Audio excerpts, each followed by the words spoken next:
case you did not realize, there is a voice in your head that does not stop talking. And this voice has all sorts of preferences, opinions, and tiny mad ideas about whether you are okay, about whether your life is okay. But what if you just stopped listening to this voice completely? What if you gave up the illusion of control? Here's what I learned for sure. My mind does not know shit. And the more that I stopped listening to it, the more that life became magical and expansive and deeply fulfilling. But it wasn't always this way. I used to be super stuck in my head. I grew up watching a lot of after-school Oprah, and so I understood this from a really young age, that you are responsible for your life. And so ever the over-planner and overachiever, when I was 16, I wrote out the vision for my perfect future life. I was gonna be a downtown litigation lawyer. I was gonna date a guy who definitely wore a suit. I was gonna take trips around the world, and I was gonna live downtown by the CN Tower. Fast forward a few later, as I woke up, I really was living my dream life.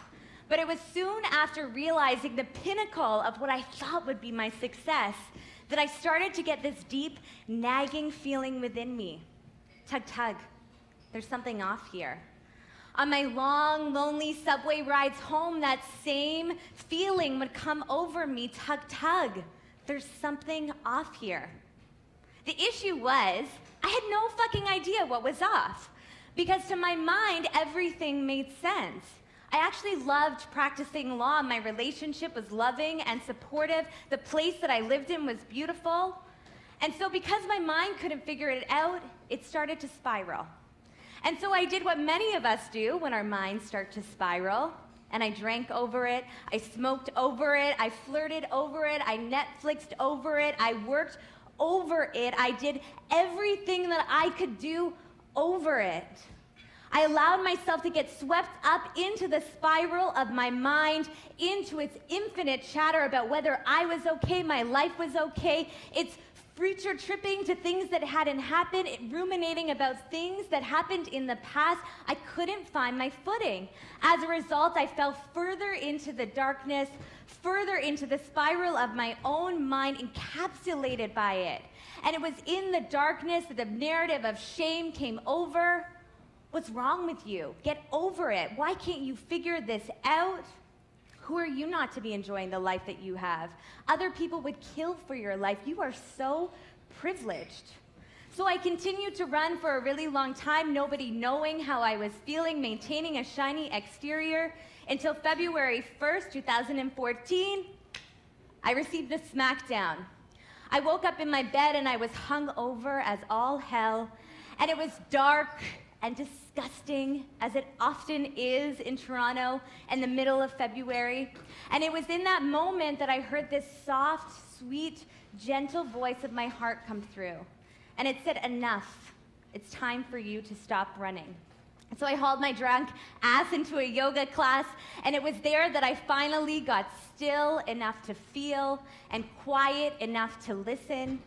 And as we were laying in our final pose, the teacher said to us, don't let fear of future hurt stop you from the inexplicable joy of being alive. And it was in that moment that I felt like my chest exploded, because that was the whole issue. I was paralyzed by fear. Fear of the unknown, fear of disappointing others, fear of admitting to myself that I was a mess, fear that I was moving in a new direction and I had no idea where I was being pulled, and scared to leave a relationship that I had outgrown, with an even deeper fear that nobody was gonna love me in the same way.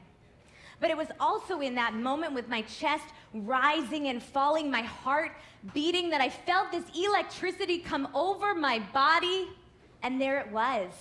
Ooh, the inexplicable joy of just being alive. And it was in that moment, as I was laying there feeling the love pulsating through my body, I saw the spiral of my thoughts in front of me. I saw that my thoughts were not me. My thoughts were just something in front of me, which meant that my fears were not me, because they were thoughts, which meant that my fears were not real. I decided that it was time to break up with my mind. It was time to let my mind go, because my mind did not know shit.